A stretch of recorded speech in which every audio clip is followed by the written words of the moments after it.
The raging waters of the Sabine River crashed against Faith Collins' small homestead with the fury of 1,000 angry spirits, threatening to sweep away not just her home, but the life she had painstakingly built for herself after her husband's passing.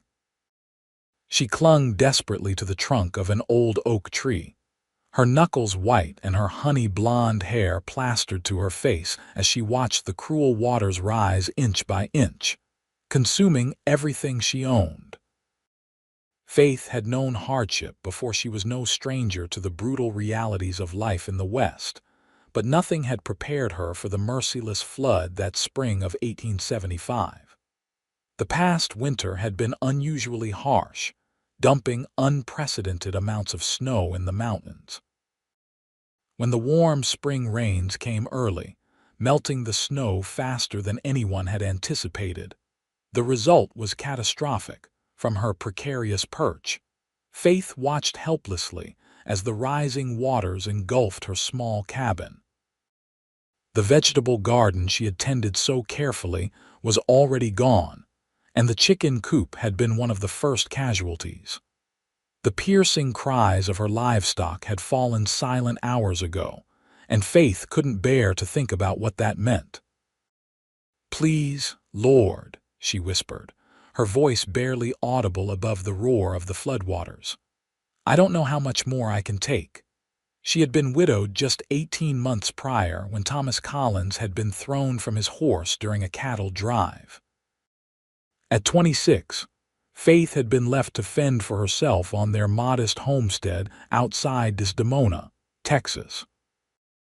Through sheer determination and countless hours of backbreaking labor, she had managed not just to survive but to maintain the small farm, even expanding her garden and adding a few more chickens to her flock.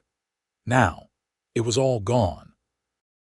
The waters continued to rise around her, and Faith realized with growing horror that her refuge might not remain safe for long. The massive oak tree had stood for generations, its roots digging deep into the Texas soil, but even it might not withstand the powerful current. Just as she was contemplating what to do next, a sound cut through the roar of the water, the distant whinny of a horse followed by a shout. Faith strained to see through the sheets of rain, hardly daring to hope for rescue. A dark silhouette emerged from the curtain of rain, a rider on horseback, navigating the treacherous terrain with remarkable skill. As he drew nearer, Faith could make out the broad-brimmed hat and the determined set of his shoulders. "Hold on, madam," the rider called out, his deep voice carrying over the storm. "I'm coming for you." Faith watched in awe as the stranger maneuvered his mount through the rising water, the powerful horse fighting against the current with each step. When he reached the base of the tree, the man looked up at her with piercing blue eyes that stood out against his tanned, weathered face. "Name's Virgil Reed," he said, extending a hand toward her. "Reckon you could use some help." Faith hesitated only briefly before taking his offered hand. His grip was firm and reassuring as he helped her down from her perch and onto his horse. "Faith Collins," she managed to say through chattering teeth. "I can't thank you enough, Mr. Reed." "Save your thanks for when we're on dry ground, Mrs. Collins," Virgil replied, urging his horse to turn around. "Hold tight to me now." Faith wrapped her arms around the cowboy's waist, feeling the solid warmth of him through his drenched clothes. As they rode away from her drowning homestead, she couldn't stop the tears that mingled with the raindrops on her face. "My home," she whispered brokenly. "Everything I had." "I know, madam," Virgil said, his voice gentle despite having to raise it above the storm. "But you're alive, and that's what matters now."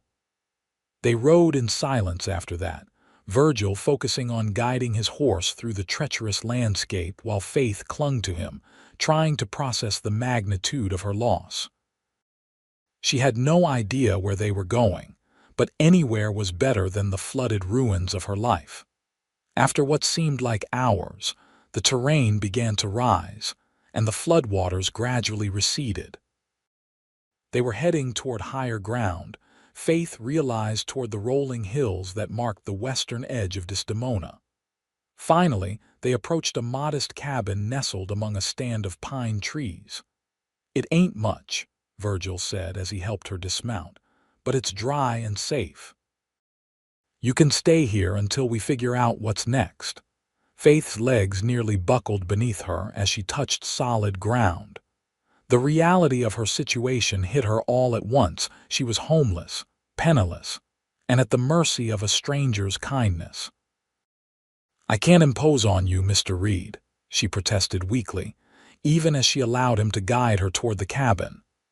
"Surely there's somewhere in town I could." "Town's not much better off," Virgil interrupted grimly. "The lower streets are flooded, and those that ain't are crowded with folks who have lost their homes. Trust me, Mrs. Collins, this is your best option right now."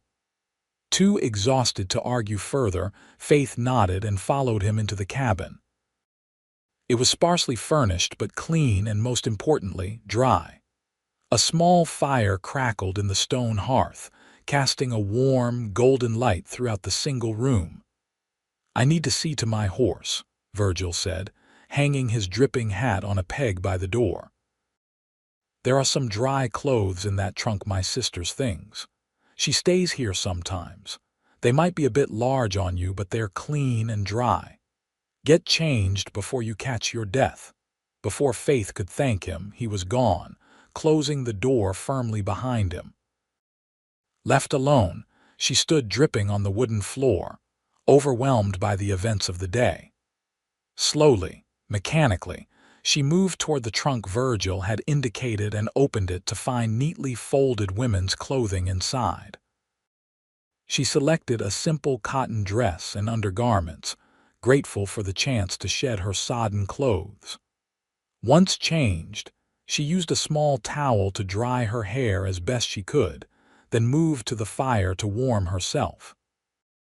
When Virgil returned a short while later, he found her sitting on a rough-hewn stool before the hearth, staring into the flames with a vacant expression. "You should eat something," he said, hanging up his wet coat. "I've got some stew left from yesterday. It ain't fancy, but it's filling." Faith looked up at him, really seeing him clearly for the first time. Virgil Reed was tall and broad-shouldered, with the lean, muscular build of a man accustomed to hard work. His face was handsome in a rugged way, with strong features weathered by sun and wind. Dark brown hair curled at his collar, and those striking blue eyes regarded her with concern. "Why are you helping me, Mr. Reed?" she asked quietly. "You don't know me." Virgil busied himself with stoking the fire. "Out here we help folks in need. It's how we survive." He straightened up and met her gaze directly. "Besides, I know who you are, Mrs. Collins. Everyone in Desdemona knows about the widow who kept her husband's farm running on her own." There was respect in his voice, and something that might have been admiration. Faith felt her cheeks warm slightly, and she lowered her eyes. "Well, I'm not doing such a good job of it now, am I?" she said, unable to keep the bitterness from her voice. "You can't fight nature, madam," Virgil replied simply. "No one could have stopped that flood." While Virgil heated the stew, Faith watched him move efficiently around the small cabin. There was something comforting about his presence, solid and reassuring, like the hills that had sheltered them from the flood. They ate their simple meal in silence, each lost in their own thoughts. When they had finished, Faith insisted on washing the dishes, needing to do something useful with her hands. "You should take the bed," Virgil said, nodding toward the narrow cot against the far wall. "I'll make do by the fire." "I couldn't possibly, please, Mrs. Collins," he cut in gently. "You've been through enough today.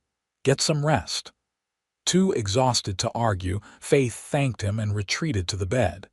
She lay down fully clothed, pulling the rough wool blanket up to her chin. From her position, she could see Virgil settling himself on the floor near the hearth, using his saddle as a pillow. "Mr. Reed," she called softly. "Yes, madam. Thank you for everything." He tipped his hat slightly in acknowledgement, and Faith closed her eyes, succumbing to the bone-deep weariness that had been threatening to overwhelm her since her rescue. She dreamed of rushing water and lost treasures, of her husband's face disappearing beneath the muddy torrent, and of a pair of steady blue eyes watching over her through the storm. Dawn broke clear and bright the next morning, a stark contrast to the previous day's chaos. Faith woke disoriented, momentarily confused by her unfamiliar surroundings. Reality crashed back quickly, however, and she sat up with a small gasp. Virgil was already up, she noticed, his makeshift bed cleared away. The cabin door stood open, allowing a fresh breeze to sweep through the small space, carrying with it the scent of pine and wet earth. Faith rose and smoothed down her borrowed dress as best she could, then stepped outside to find Virgil chopping wood. He paused when he saw her, leaning on the axe handle. "Morning, Mrs. Collins. There's coffee on the stove if you'd like some." "Thank you," she replied, self-consciously tucking a strand of hair behind her ear. "I was hoping. That is, I was wondering if we might go back to my homestead today, just to see if anything can be salvaged." A shadow crossed Virgil's face. "I rode out at first light to take a look. The waters receded some, but—" He hesitated, clearly reluctant to deliver bad news. "There's not much left, madam. Your cabin's half collapsed, and what's standing is buried in mud up to the windowsills." Faith felt her knees weaken, and she reached out to steady herself against the doorframe. She had known, of course, but hearing it confirmed made the loss real in a way it hadn't been before. "I'd still like to see it," she said firmly. "I need to know for certain what's gone and what might be saved." Virgil studied her for a moment, then nodded. "We'll go after breakfast, but I'm warning you it won't be pretty." They ate a simple meal of cornbread and more of the previous night's stew, then set out on horseback toward Faith's homestead. The journey that had seemed endless during the storm took less than an hour in the clear morning light. As they crested the final hill, Faith gasped at the sight that greeted them. Virgil had not exaggerated. Her small cabin was in ruins, the roof partially caved in and the walls leaning drunkenly. The barn was completely gone, as was the chicken coop. Her carefully tended vegetable garden was now an unrecognizable mud pit.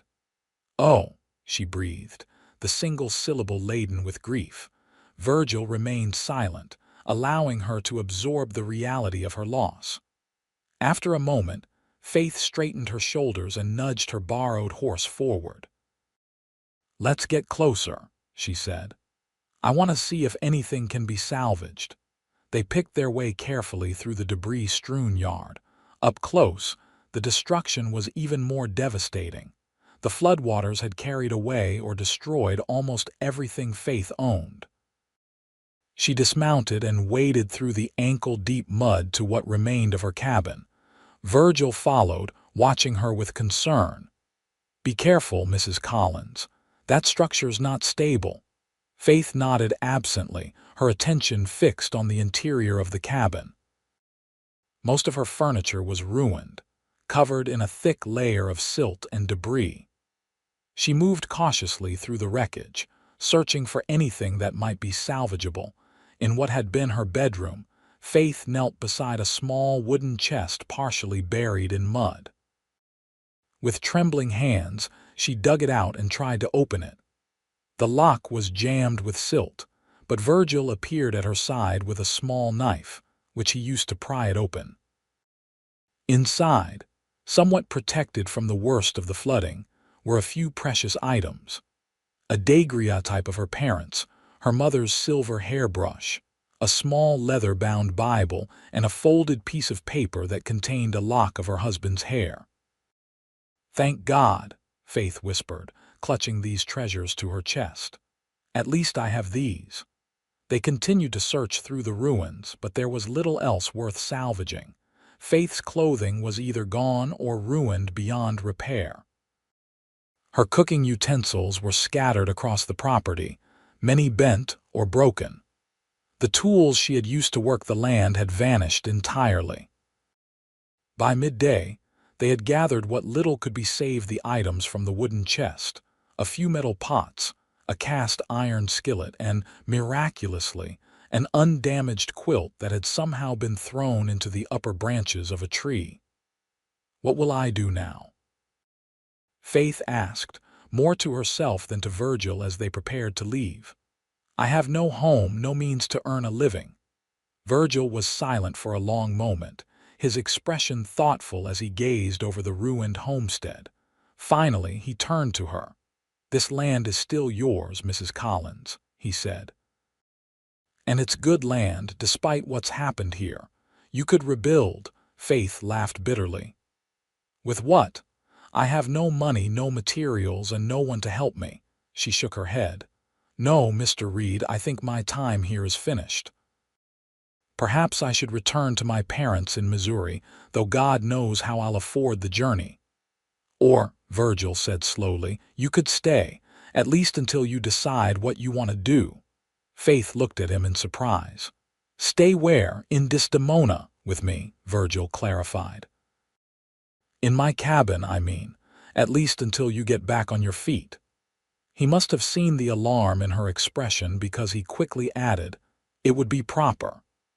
My sister Martha comes by most days to help with my accounts. I raise horses, you see.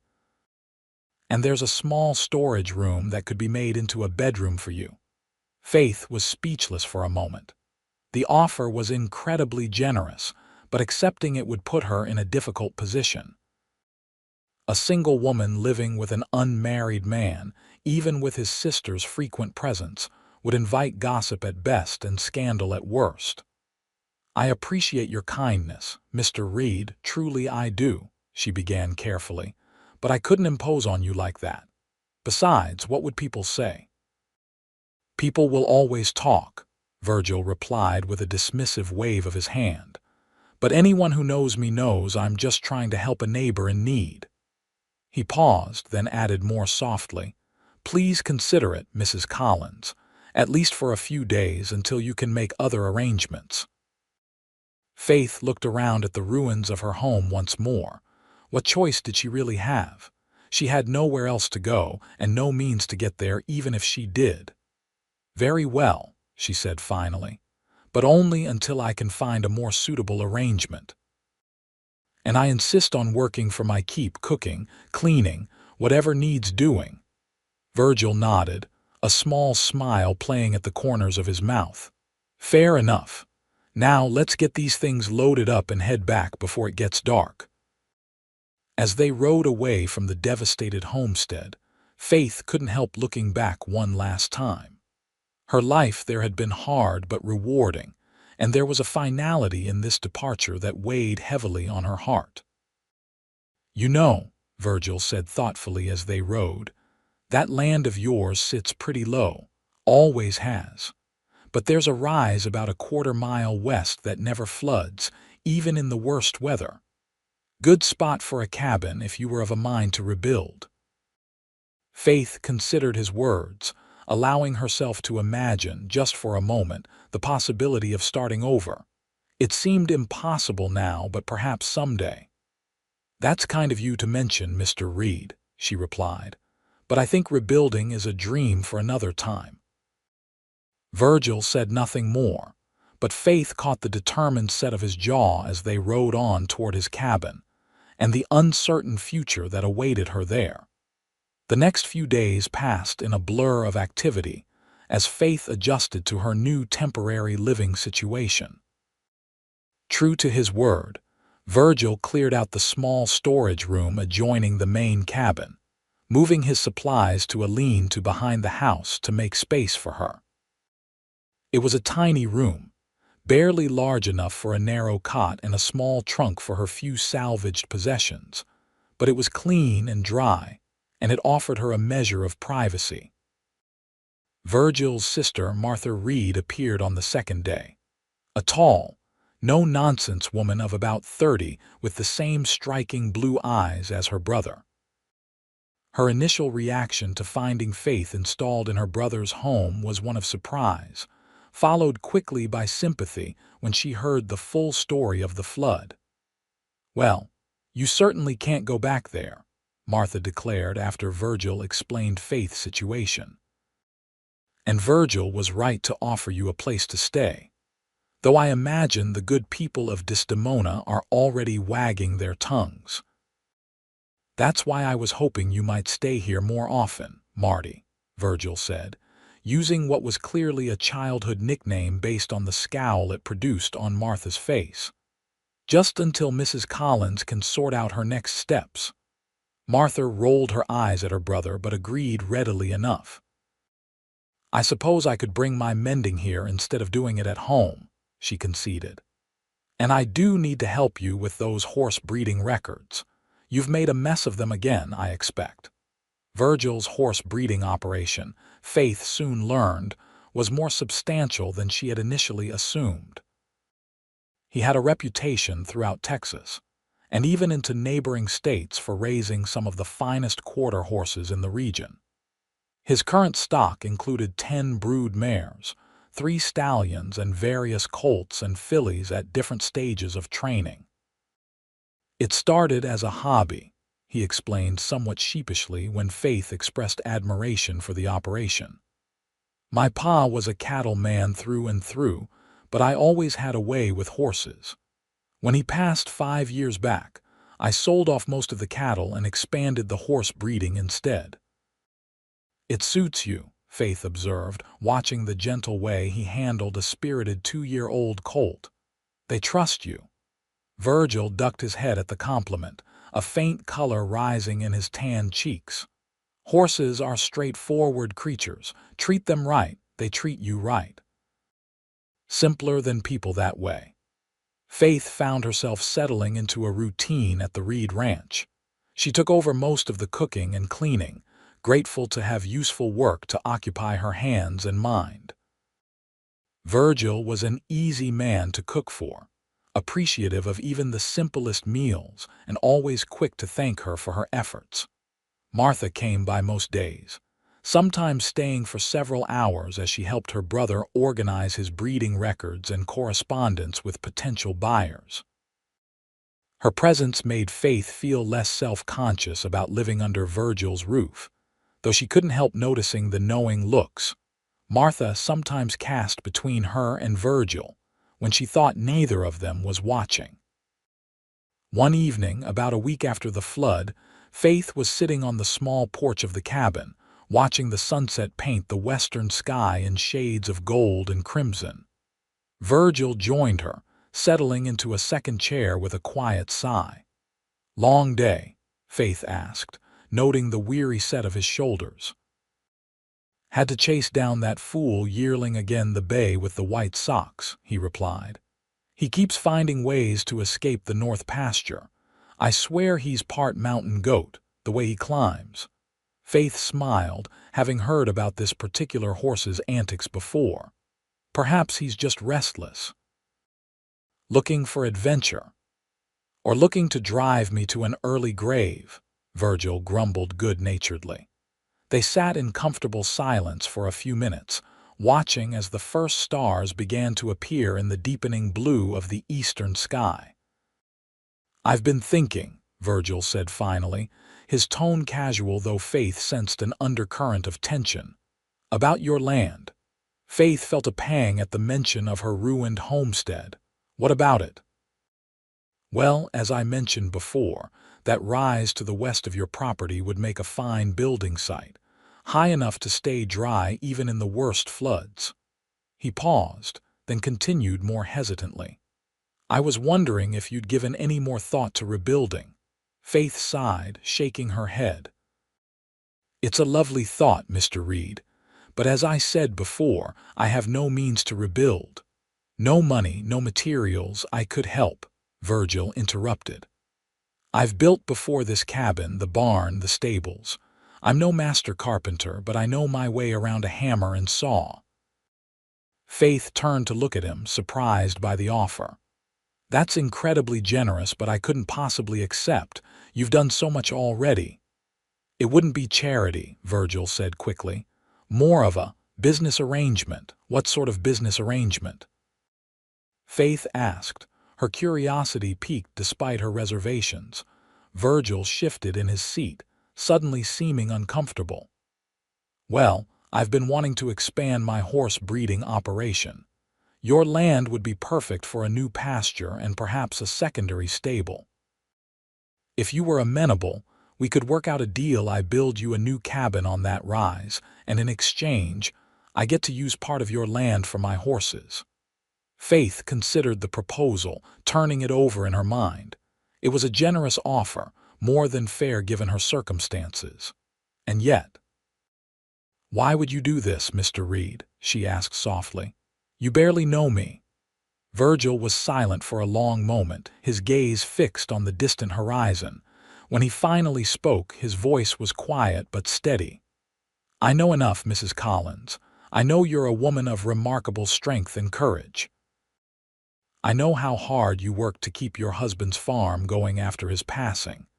And I know that if anyone deserves a second chance, it's you." Faith felt a warmth spread through her chest at his words, a feeling she hadn't experienced in a very long time. "Thank you," she whispered, blinking back unexpected tears. "That means more than I can say." They sat together as darkness fell completely, neither speaking but sharing a new understanding. When Faith finally rose to go inside, she paused beside Virgil's chair. "I think I would like to see this rise you keep mentioning," she said. "Perhaps tomorrow, if you have time." Virgil looked up at her, a slow smile spreading across his face. "I'll make time." True to his word, Virgil took Faith to see the rise the next morning. They rode out after breakfast, traveling along the edge of Virgil's property before crossing over onto what had been Faith's land.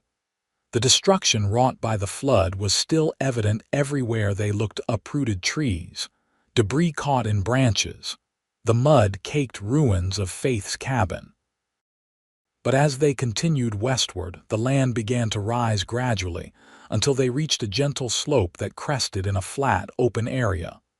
"Here," Virgil said, reining in his horse. "This is what I was talking about." Faith dismounted and walked a few paces, taking in the sight. It was beautiful, with a clear view in all directions. To the east, she could just make out the remains of her old homestead. To the north, Virgil's property stretched out, his cabin visible in the distance. The land here was drier, with stands of oak and pine providing natural windbreaks. "It is lovely," she admitted, turning slowly to take it all in. "And you say it never floods?" "Not in living memory," Virgil confirmed. "Old Joe Haskins, he's been in these parts nigh on 70 years, says this rise stayed dry even during the Great Flood of '33, when half the county was underwater." Faith nodded, trying to imagine a cabin here, her cabin. It was a tempting vision. "And you would build it?" she asked, turning to face Virgil. "Just you?" "I'd have help," he replied. "There are plenty of folks in Desdemona who'd lend a hand. Many of them remember your husband kindly, and they respect what you've done since his passing." Faith was touched by this. She'd had little interaction with the townsfolk since Thomas's death, focusing all her energy on keeping the farm going. It was heartening to think they had noticed her efforts. "And in exchange, you'd use my land for your horses," she clarified. "Just the eastern portion," Virgil said. "It's good grazing land even with the flooding. Grass will grow back quick and it's close to the creek for water. You'd still have the western acres for whatever you wanted: crops, a garden, more livestock." It was a generous arrangement, Faith had to admit, perhaps too generous. "Why not just buy the land from me outright?" she asked. "It would be simpler." Virgil looked uncomfortable. "Would you sell it?" Faith considered the question. The land had been Thomas's dream, and after his death, keeping it had been her way of honoring his memory. Even now, with everything destroyed, the thought of selling it felt like a betrayal. "No," she admitted finally. "I don't think I could." Virgil nodded as if her answer confirmed something for him. "Then this seems the best solution. You keep your land, get a new home, and I get to expand my horse breeding.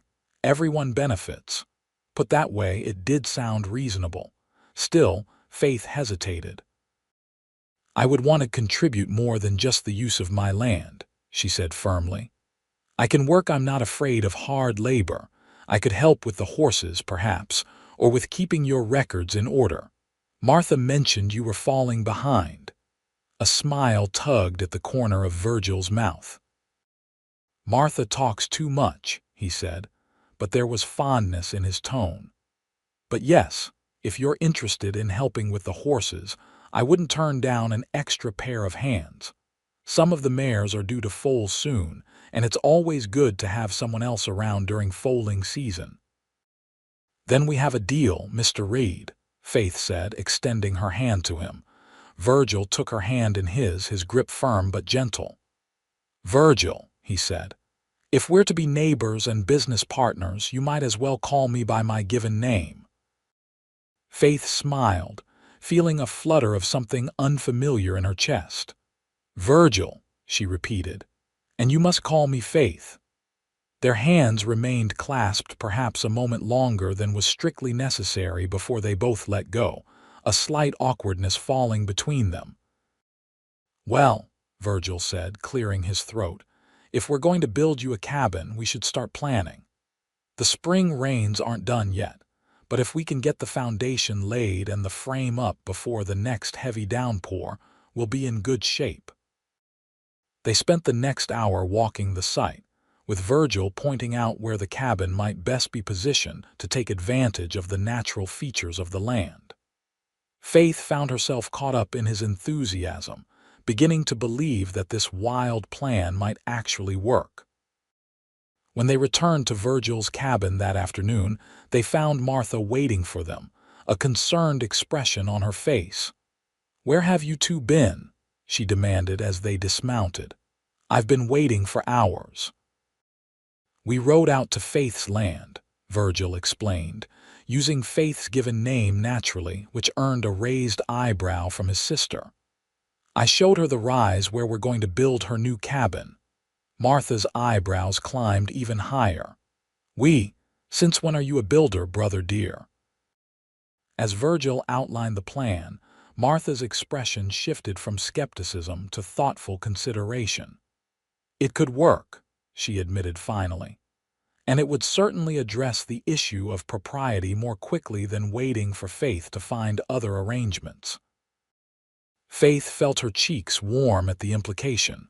She knew Martha meant well, but the older woman had a directness that could be disconcerting.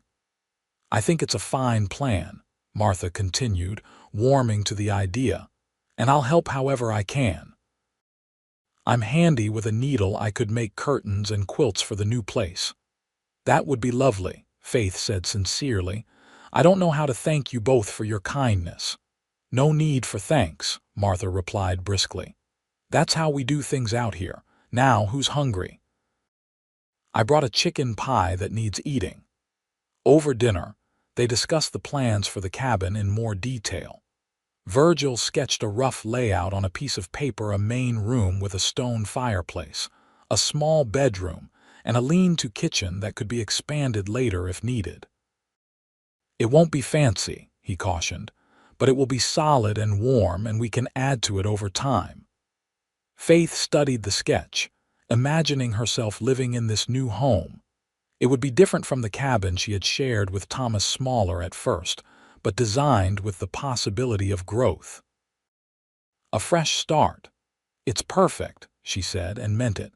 The next day, Virgil rode into Desdemona to speak with some of the men about helping with the construction. Faith stayed behind, helping Martha sort through some of Virgil's breeding records.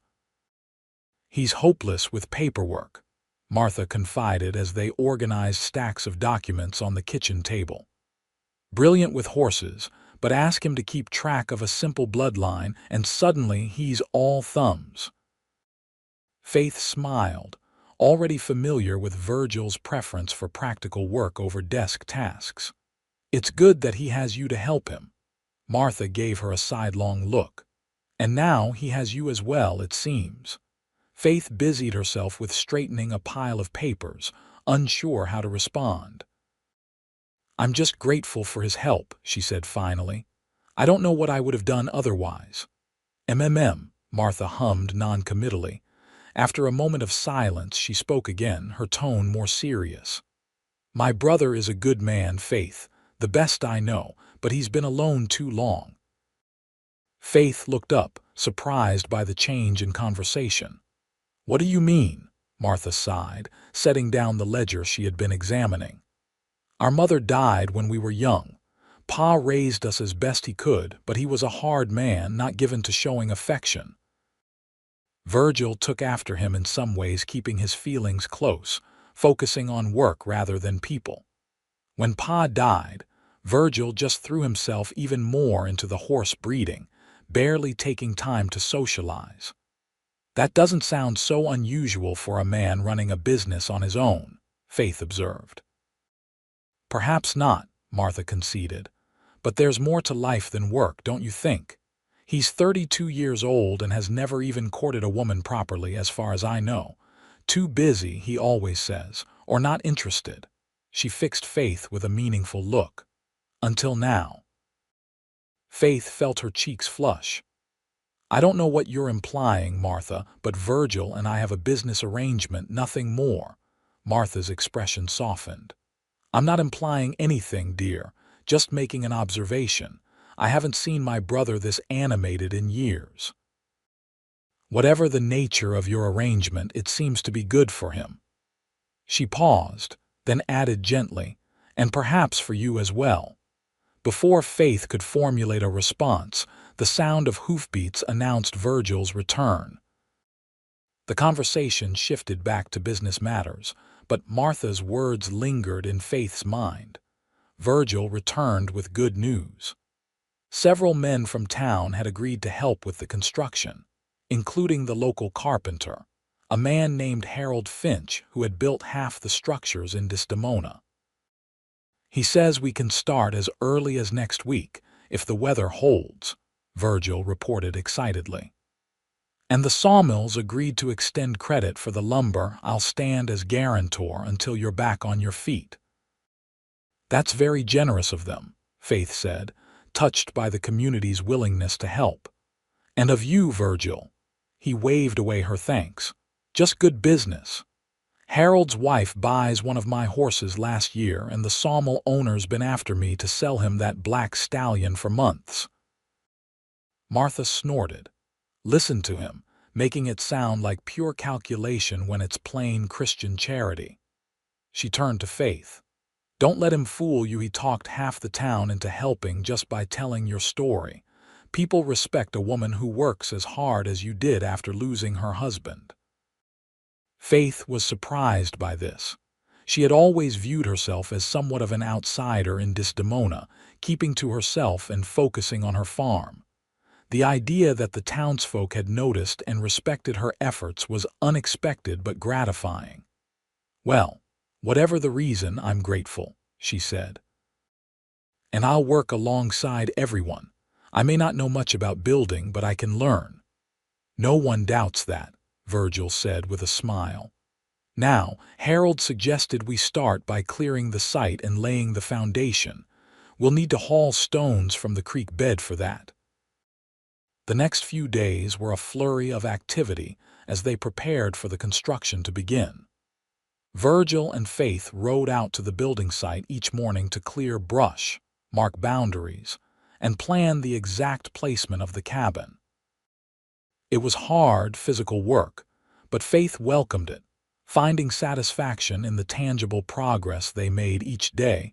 Working alongside Virgil, she began to see new facets of his character. He was patient, never rushing or becoming frustrated when a task took longer than expected. He was also surprisingly meticulous, insisting on doing things properly even when a quicker, less thorough approach might have sufficed. "A house is only as good as its foundation," he told her as they carefully marked out the perimeter of the cabin with stakes and string. "Get that right, and the rest will follow." Faith found herself appreciating not just his knowledge and skill, but his company as well. Virgil was a man of few words, but when he did speak, it was often with a dry wit that caught her by surprise. She found herself laughing more in those few days than she had in the long months since Thomas's death. On Sunday, they attended church in Desdemona together, along with Martha. Faith was somewhat apprehensive about facing the townsfolk, aware that her living arrangement with Virgil, however temporary and innocent, might have sparked gossip. To her relief, the reception was uniformly warm. Women who had barely acknowledged her in the past now approached with offers of household items for her new cabin curtains, dishware, preserved foods to stock her pantry. The men nodded respectfully to her and clapped Virgil on the back, many confirming their willingness to help with the building. "Told you people would want to help," Virgil murmured as they made their way through the churchyard after the service, nodding to yet another well-wisher. "I never expected such generosity," Faith admitted. "I've always kept to myself so much." "Folks respect hard work and resilience," Virgil replied. "And they admire a woman who faced adversity without complaint. Besides," he added with a hint of a smile, "most of them are probably just glad to see me socializing for once, as Martha would say." Faith glanced at him, catching the rare teasing light in his blue eyes. "Are you such a hermit, then?" "According to my sister, I'm practically a wild man of the woods," he said, his tone mock serious. "Barely civilized." Faith couldn't help the laugh that bubbled up. "Well, you've hidden it remarkably well. I haven't seen you growling or howling at the moon even once." Virgil's answering laugh drew glances from several nearby churchgoers, including Martha, who raised an eyebrow in their direction. "See what you've done," Virgil murmured. "Now they'll really talk." Faith should have felt embarrassed, but instead she found herself smiling back at him, a warm contentment spreading through her. For the first time since the flood, perhaps even longer, she felt a sense of belonging, of community. And standing beside Virgil Reid, with his steady presence and unexpected humor, she felt something else too, something she wasn't quite ready to name. Construction on Faith's new cabin began in earnest the following Tuesday. True to their word, several men from town arrived at the building site early in the morning, tools in hand and ready to work. Harold Finch, the carpenter, took charge of the proceedings, directing the initial layout and foundation work with a practiced eye. Faith was initially concerned that the men might object to her presence at the building site, or worse, to her desire to work alongside them. To her relief, they accepted her participation without comment, Harold even taking the time to explain various techniques and teach her basic carpentry skills. "Every person should know how to maintain their own home," he told her as he demonstrated how to properly drive a nail without splitting the wood. "Man or woman makes no difference." Virgil, she noticed, seemed pleased by her involvement, often seeking her opinion on decisions about the cabin's design or layout. It was her home, after all, and he wanted her to be satisfied with the result. The work was hard but rewarding. By the end of the first week, the stone foundation was complete, and they had begun framing the walls. Faith's muscles ached from the unaccustomed labor, but she fell into bed each night with a sense of accomplishment that outweighed the discomfort. One evening, as they rode back to Virgil's cabin after a particularly productive day, Faith found herself studying his profile against the setting sun. There was a smudge of dirt on his cheek and sawdust in his hair, but he looked content, relaxed in a way she hadn't seen before. "Thank you," she said suddenly. Virgil glanced over at her, raising an eyebrow. "For what?" "For all of this." Faith gestured vaguely back toward the construction site. "For helping me rebuild. For giving me a chance to start over." A shadow passed over Virgil's face. "No need to thank me. Any decent person would have done the same." "No," Faith shook her head firmly. "Not any person would have done this much. Most would have offered sympathy, perhaps a temporary place to stay, but not all of this. You've given me back my future, Virgil." Virgil was quiet for a long moment, his eyes fixed on the trail ahead. When he finally spoke, his voice was low and thoughtful. "Maybe I understand something about needing to start over." Faith waited, sensing there was more he wanted to say. After another pause, he continued. "When my pa died, I was lost. The cattle ranch was his dream, not mine, but it was all I knew. Selling off most of the herd and focusing on the horses instead, that was my fresh start. My chance to build something that was truly mine." He glanced at her, a hint of vulnerability in his usually composed expression. "Everyone deserves that chance, Faith." The simple sincerity in his voice touched her deeply. Impulsively, she reached across the space between their horses and placed her hand on his arm. "Well, I'm grateful all the same." Virgil looked down at her hand, then back up to meet her eyes. Something unspoken passed between them, a current of understanding and perhaps something more. Then he smiled, a genuine smile that transformed his features and made Faith's heart skip a beat. "You're welcome," he said softly. They rode the rest of the way in companionable silence, but Faith was acutely aware of a shift in their relationship. The respect and gratitude she felt for Virgil had been joined by a warmer, more complex emotion, one that both excited and frightened her. As the days passed and work on the cabin progressed, Faith found herself increasingly drawn to Virgil. She noticed small things about him, the way he absently hummed under his breath when focused on a task, the gentle way he handled even the most spirited horses, the quiet authority he commanded without ever raising his voice. She also became aware of his noticing her. She would look up from her work to find his eyes on her, a thoughtful expression on his face that quickly changed to a smile or a nod when their gazes met. Sometimes their hands would brush as they worked side by side, and the brief contact would send a warmth spreading through her that had nothing to do with the Texas sun. Martha, observant as ever, seemed to note these developments with a barely concealed satisfaction. She made a point of inviting Faith to join her for tea one afternoon while Virgil was in town on business. "The cabin's coming along beautifully," Martha commented as they sat at the kitchen table, cups of steaming tea before them. "Another few weeks, and you'll be able to move in." "Yes," Faith agreed, surprising herself with the hint of reluctance she felt at the prospect. She had grown accustomed to the comfortable routine she had established with Virgil and Martha, to the point where the thought of living alone again seemed somehow daunting.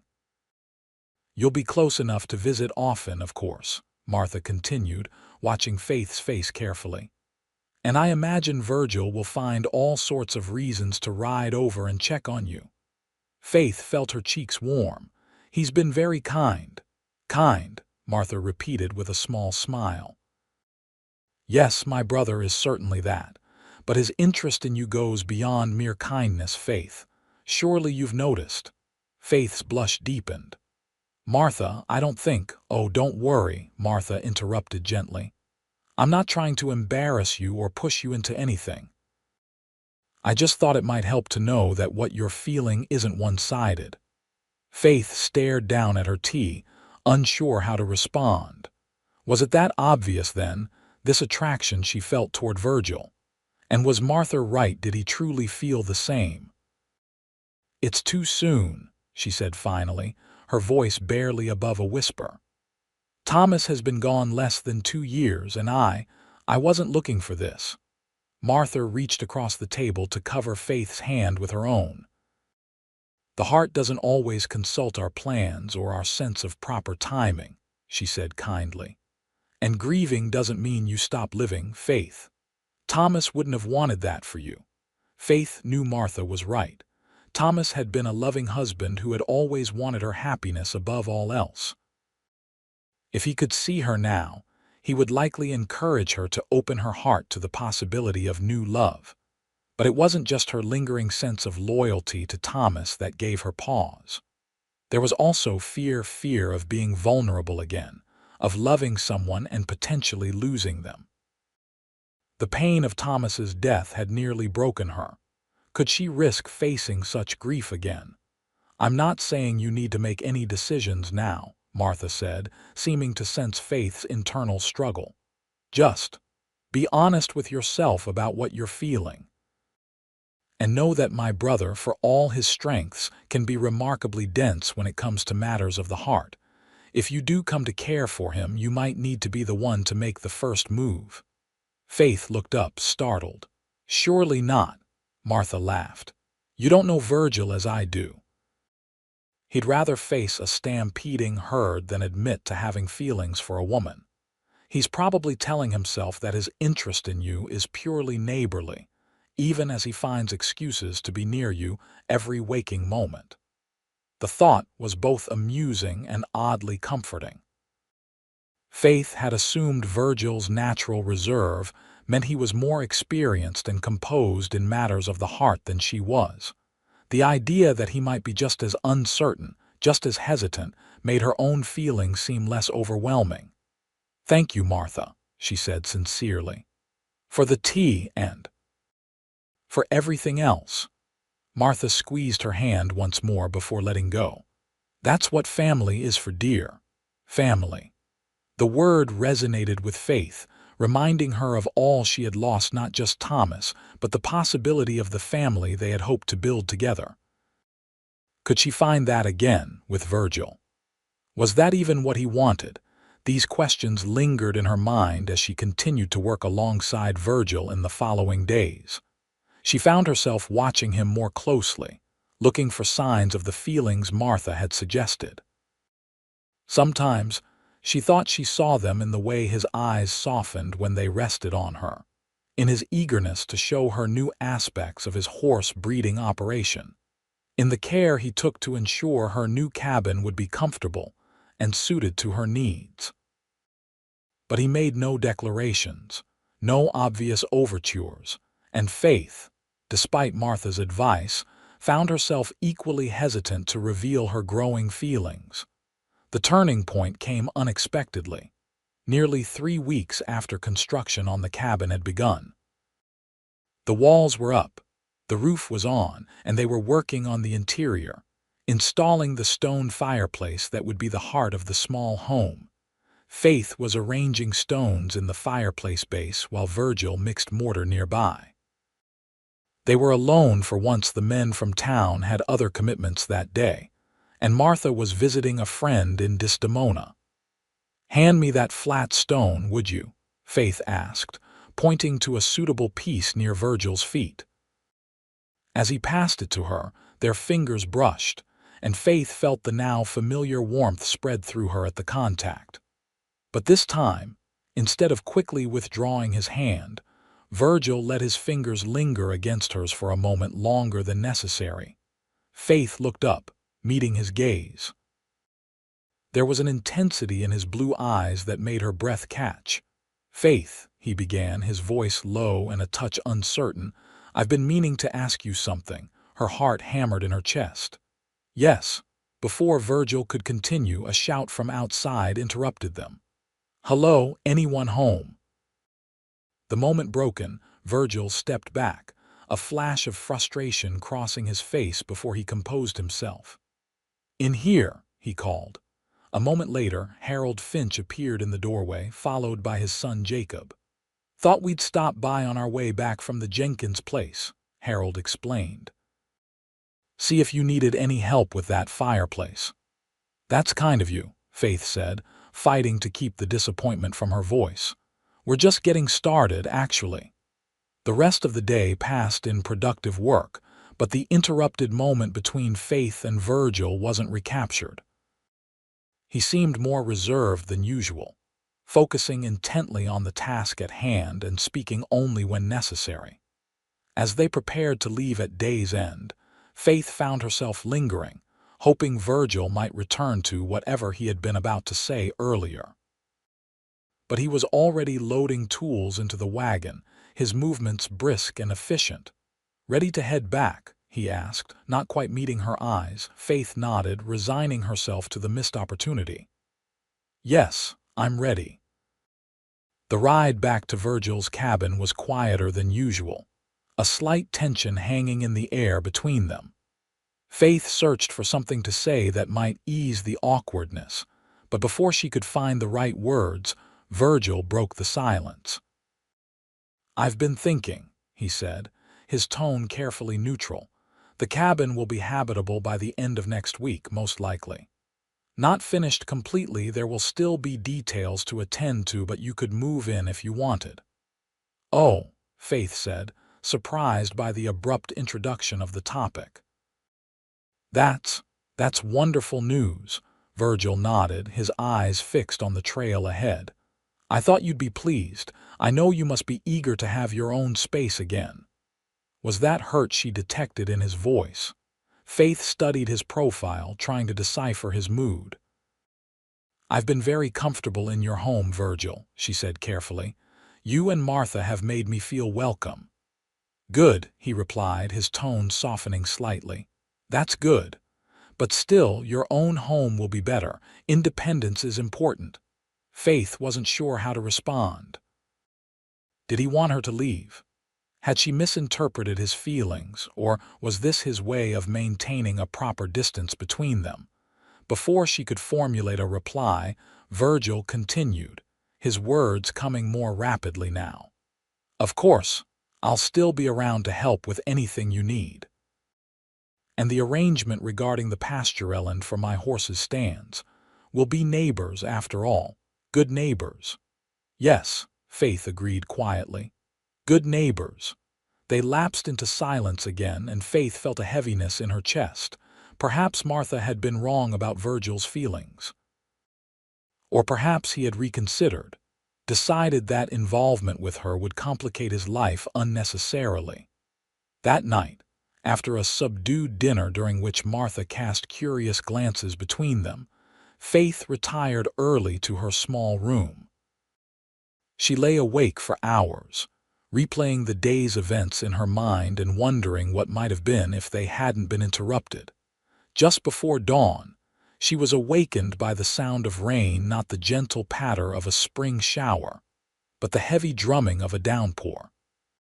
She rose quickly and moved to the main room, where she found Virgil already dressed and pulling on his rain slicker. "Morning," he said, nodding to her. "Quite a storm brewing." "Yes," Faith agreed, moving to the window to peer out at the gray deluge. "Will it affect the work on the cabin today?" "Most likely," Virgil replied, settling his hat firmly on his head. "Can't do much interior work with the rain coming in through the unfinished windows. But I'm heading out to check on the horses first. Some of the younger ones get spooked by storms." "I'll come with you," Faith said impulsively. "Just let me get my coat." Virgil looked like he might protest, but then nodded. "Hurry then. I want to check the north pasture before this gets any worse." Minutes later, they were on horseback, riding through the rain toward the pasture where Virgil kept his youngest horses. The rain beat down mercilessly, soaking them despite their protective gear. Thunder rolled overhead, and Faith's horse pranced nervously beneath her. "Not much further," Virgil called over his shoulder, raising his voice to be heard above the storm. They reached the pasture to find the young horses huddled together beneath a stand of trees, clearly agitated by the weather. Virgil dismounted quickly and approached them, speaking in low, soothing tones. Faith followed his lead, helping to calm the nervous animals. "They seem all right," Virgil said after checking each horse for signs of injury or distress. but I'd feel better getting them into the stable until this passes. Help me herd them toward the gate." Working together, they managed to guide the small herd toward the pasture gate. As they were securing it behind the last horse, a tremendous crack of thunder directly overhead sent Faith's mount rearing in panic. Faith, caught off guard, lost her grip on the reins and was thrown backwards, landing hard on the muddy ground. "Faith!" Virgil was at her side instantly, his face a mask of concern. "Are you hurt?" Faith sat up gingerly, wincing as pain shot through her right ankle. "I think I've twisted my ankle, but otherwise I'm fine." Virgil knelt beside her in the mud, his hands gentle as he examined her ankle through her boot. "Can you move it?" he asked. Faith tried, gasping at the sharp pain. "A little, but it hurts quite a bit." Without hesitation, Virgil scooped her up in his arms. "I'm taking you back to the cabin," he said firmly. "Martha will know what to do for that ankle." "But the horses," Faith began. "The horses can wait," Virgil interrupted. "They're headed for the stable anyway. Your health is more important." Faith found herself cradled against Virgil's chest as he carried her to his horse. Despite the pain in her ankle, she was intensely aware of his strength, of the security she felt in his arms. He lifted her onto his horse with surprising ease, then mounted behind her, one arm securely around her waist as he took the reins with his other hand. "Hold tight," he instructed, and Faith leaned back against him, grateful for his solid presence as they made their way through the storm. By the time they reached the cabin, Faith was shivering from the cold and wet, and her ankle had swollen considerably. Martha, who had arrived earlier that morning, exclaimed in alarm when they entered. "Good heavens, what happened?" "Faith fell from her horse," Virgil explained as he carefully set Faith down on a chair. "I think she sprained her ankle." Martha immediately took charge, helping Faith out of her wet clothes and into dry ones, then examining the injured ankle with practiced hands. "A bad sprain, I think, but not broken," she pronounced. "We'll need to wrap it tightly and keep it elevated. And you'll need to stay off it for at least a few days," Faith groaned. "But the cabin, there's still so much to do." "The cabin can wait," Virgil said firmly from where he stood by the fire, having changed into dry clothes himself. "Your recovery is more important." Martha shot her brother a knowing look before turning back to Faith. "He's right. Besides, this rain will delay work anyway.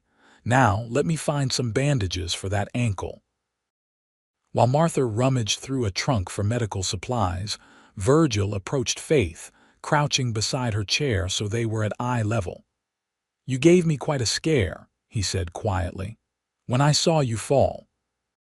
Faith was struck by the naked emotion in his eyes. Concern, yes, but also something deeper, more profound. "I'm sorry," she replied. "I should have been more careful." Virgil shook his head. "It wasn't your fault. Nature reminds us of our limitations sometimes." He paused, then added more softly, "I couldn't bear it if anything happened to you, Faith." Before she could respond, Martha returned with bandages and a bottle of witch hazel. Virgil moved aside to let his sister tend to Faith's injury, but his words lingered in Faith's mind, warming her despite the chill of her wet clothes. The next few days passed slowly for Faith, confined as she was to Virgil's cabin with strict instructions to keep weight off her injured ankle. Martha brought her books to read and kept her company during the day, while Virgil continued to check on the progress at the cabin site whenever the rain allowed. On the third day after her accident, the storm finally broke, giving way to clear skies and the fresh, clean scent of washed earth. Faith sat on the cabin's small porch, her bandaged ankle propped up on a stool, enjoying the warm sunshine and the gentle breeze. Virgil had ridden out early to assess any damage the storm might have caused to the new cabin, and Faith found herself watching anxiously for his return. She had been doing a lot of thinking during her enforced rest, about her feelings for Virgil and about the future she wanted. When she finally spotted him riding toward the cabin, her heart quickened. He dismounted and approached the porch, his expression unreadable. "How's the ankle today?" he asked, settling into the chair beside her. "Much better," Faith replied. "Martha says I can start putting some weight on it tomorrow, though I should still be careful." Virgil nodded, seeming distracted. "That's good news." "How is the cabin?" Faith asked, noting his pensive mood. "Was there much damage from the storm?" "No, it held up well," Virgil said. "The roof kept out most of the rain and the foundation is solid. There's mud everywhere, of course, but that will dry." "That's a relief," Faith said. When Virgil remained silent, she added, "Is something wrong, Virgil? You seem preoccupied." He was quiet for so long that Faith thought he might not answer. Finally, he turned to face her, his blue eyes serious. "The other day, before Harold and his son arrived," he began, "I was about to ask you something important. Something I've been thinking about for a while now." Faith's pulse quickened. "Yes, I remember." Virgil took a deep breath, as if gathering his courage. "Faith, I know this might seem sudden or perhaps inappropriate given how recently you lost your husband. But these past weeks, working alongside you, getting to know you, I've come to care for you deeply." Faith felt a surge of emotion so strong it nearly took her breath away. "Virgil, please let me finish," he said gently. "I'm not asking for anything right now. I just wanted you to know how I feel, and to tell you that, when you're ready, if you're ever ready, I would be honored if you would consider a future together." The sincerity in his voice, the vulnerability in his usually composed expression, touched Faith profoundly. Without thinking, she reached out to take his hand. "Virgil Reed," she said softly, "I have come to care for you too, more than I thought possible, more than I was prepared for." Hope flared in his eyes. "Truly?" Faith nodded, smiling through the tears that had suddenly welled up. "Truly. These past weeks have been a gift, not just because you rescued me from the flood and helped me rebuild, but because being with you, knowing you, has helped me find joy again when I thought it was lost to me forever." Virgil's hand tightened around hers. "I never expected this," he admitted. "When I found you that day, clinging to that tree with the flood rising all around, all I wanted was to get you to safety. I didn't know then that you would come to mean so much to me." "Life has a way of surprising us," Faith replied. "Sometimes with tragedy like the flood, but sometimes with unexpected blessings." She paused, then added more seriously, "But Virgil, I need you to understand something. I love Thomas. A part of me always will, if we were to build a life together. I wouldn't want you to feel you were competing with a ghost." Virgil's expression softened. "I would never ask you to forget him or to stop loving him," he said. "The heart is capable of great expansion, Faith. Your love for Thomas is part of who you are, and I honor that." His understanding, his acceptance of her past, moved Faith deeply. Impulsively, she leaned forward and pressed her lips gently to his. The kiss was brief, tender, a promise rather than a passion. When they drew apart, Virgil's eyes were wide with surprise, then warm with affection.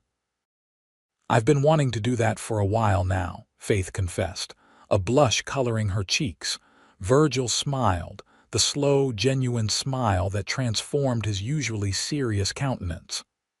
"I've been wanting you to," he admitted. Then more soberly, "Faith, I don't want to rush you. We can take this slowly, at whatever pace feels right to you." Faith nodded, grateful for his sensitivity. "I think that would be best. But Virgil, I want you to know that I'm not uncertain about my feelings for you, just about the timing of it all." "I understand," he assured her. "And I'll wait as long as needed. Some things are worth waiting for." The look he gave her then, full of tenderness and promise, made Faith's heart swell with emotion. In that moment, despite all she had lost, she felt incredibly fortunate. The flood had swept away her home and possessions, but it had also swept her into the path of this remarkable man who was offering her not just shelter, but a chance at new love, new happiness. The weeks that followed were filled with both hard work and growing joy. With Faith's ankle healing, she was able to return to helping with the cabin construction, though both Martha and Virgil insisted she take frequent breaks and avoid any heavy lifting. The relationship between Faith and Virgil deepened gradually, naturally. They worked side by side during the day, sharing the satisfaction of seeing her new home take shape. In the evenings, they often sat together on the porch of Virgil's cabin, talking about their pasts, their hopes for the future, or sometimes simply enjoying a comfortable silence as the Texas sunset painted the sky in vibrant hues. Martha, observing their blossoming romance with undisguised approval, tactfully began to make herself scarce in the evenings, claiming a suddenly increased workload at her own home. "You don't have to leave on our account," Faith protested one evening as Martha prepared to depart unusually early. "Of course I do," Martha replied with a wink. "Three's a crowd, as they say, and I've no desire to play chaperone to a pair of grown adults. Besides," she added more seriously, "it does my heart good to see Virgil so happy. You're good for him, Faith." By the end of June, the cabin was nearly complete. It was a simple structure, but solidly built and thoughtfully designed. The main room was larger than Faith had initially envisioned, with windows positioned to capture the breeze and the morning light. The stone fireplace dominated one wall, promising warmth during the cooler months. The small bedroom was cozy rather than cramped, and the lean-to kitchen had been expanded to include space for a proper table and chairs. "It's beautiful," Faith said as she and Virgil stood in the main room, surveying the nearly finished interior. "Better than I could have imagined." "It still needs furnishings," Virgil pointed out, always practical. "But Martha's been collecting items from folks in town, a table from the Wilsons, chairs from the pastor's wife, a bed frame from Harold Finch's brother, who's moving to California. The generosity of everyone has been overwhelming," Faith said, touched anew by the community's support. "I don't know how I'll ever repay it." "You already have," Virgil assured her.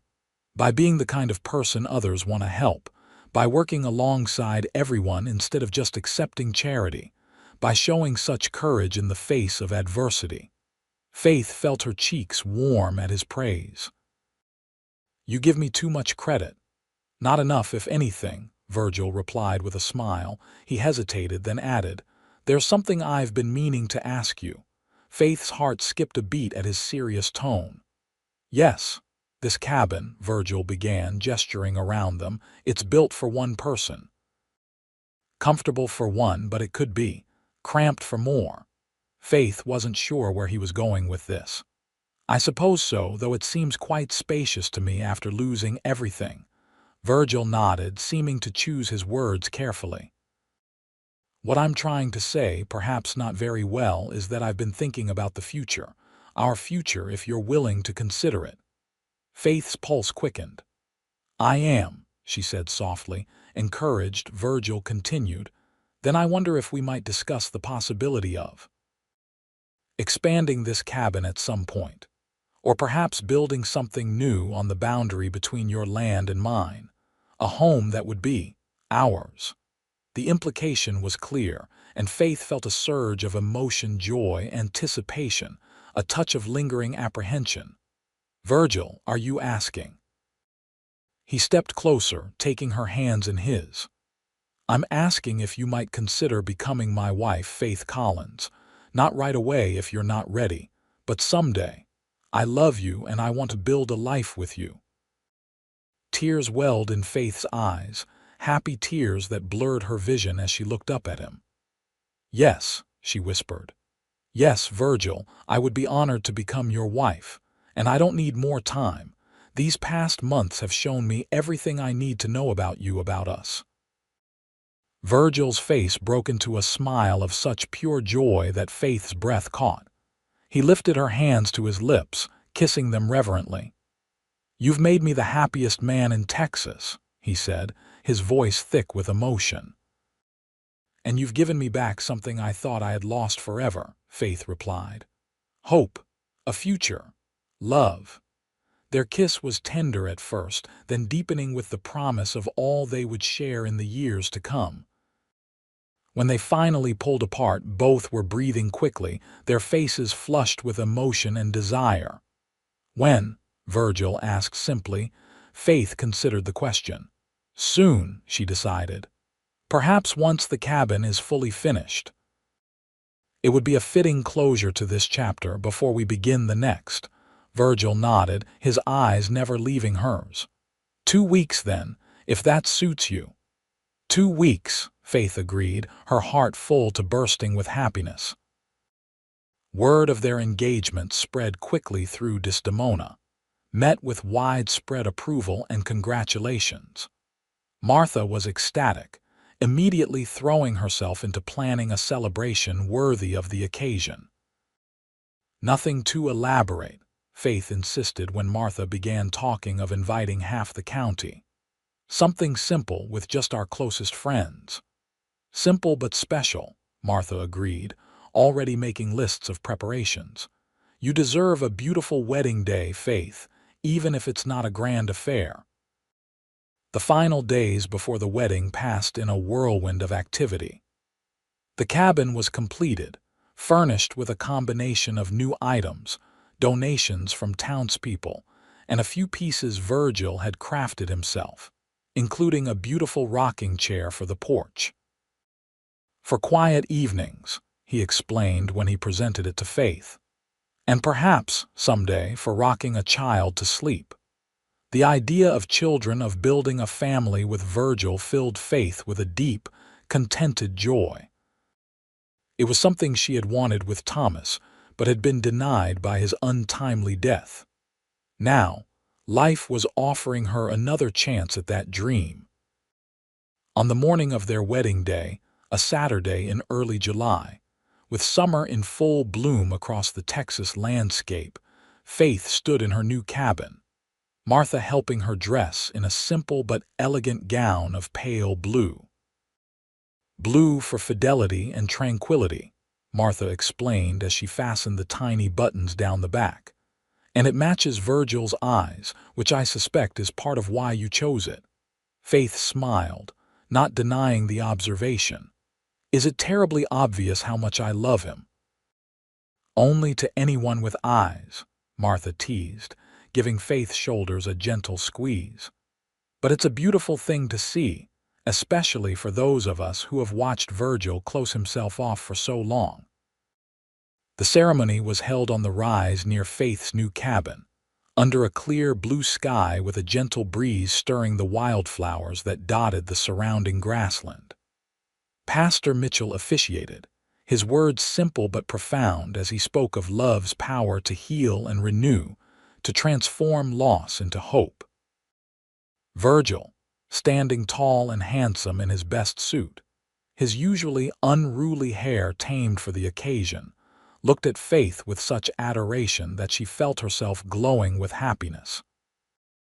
When they exchanged their vows, his voice was steady and sure, his promise to love, honor, and cherish her ringing with sincerity. "With this ring I thee wed," Faith said in turn, sliding a simple gold band onto Virgil's finger, "and pledge to you my faith and my love for all the days of my life." "I now pronounce you husband and wife," Pastor Mitchell declared, beaming at them. "What God has joined together, let no man put asunder." The small gathering of friends erupted in cheers and applause as Virgil drew Faith into his arms for their first kiss as a married couple. It was a moment of pure joy, untainted by the sorrows of the past, full of promise for the future they would build together. The celebration that followed was indeed simple, but filled with warmth and genuine goodwill. Tables had been set up near the cabin, laden with food contributed by various townspeople. There was music. Harold Finch's son Jacob played the fiddle, while another neighbor brought his guitar and dancing under the open sky as afternoon turned to evening. Faith found herself taking a moment apart from the festivities, standing at the edge of the rise and looking out over the land that had once been hers alone, but was now part of something larger, a shared dream, a joint future with Virgil. From this vantage point, she could see the ruins of her old cabin in the distance, now mostly reclaimed by nature. The sight no longer filled her with despair. Instead, she felt a profound gratitude for the journey that had brought her to this moment, even the painful parts, even the losses.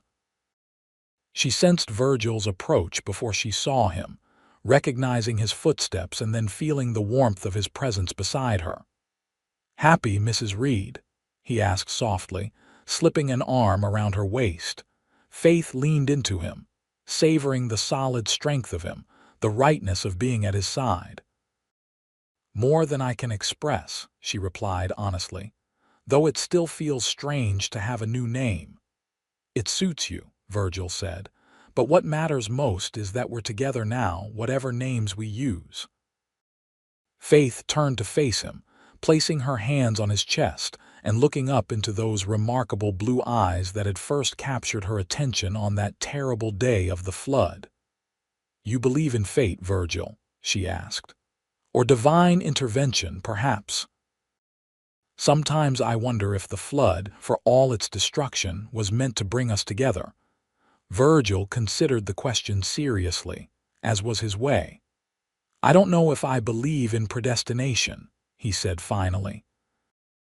"But I do believe that good can come from even the darkest circumstances, if we're open to it. The flood took your home, but it led you to me. And now we'll build something new together, something stronger, something that can withstand whatever storms life sends our way." Faith smiled, her heart full of love for this thoughtful, steadfast man who had become her husband. "On higher ground," she murmured, echoing his earlier words about the location of her new cabin. "Yes," Virgil agreed, brushing a tender kiss against her forehead. "Literally and figuratively. Our life together will be built on higher ground, on mutual respect, shared dreams, and a love that grows stronger with each passing day." From the gathering behind them came the sounds of laughter and music, of community and celebration.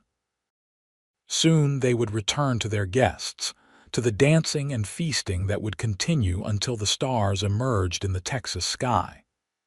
But for this moment, they stood together on the rise, looking out over the land that had witnessed both devastation and renewal, both loss and love. The flood had swept away Faith's home and all her things, but Virgil had built her a new one on higher ground.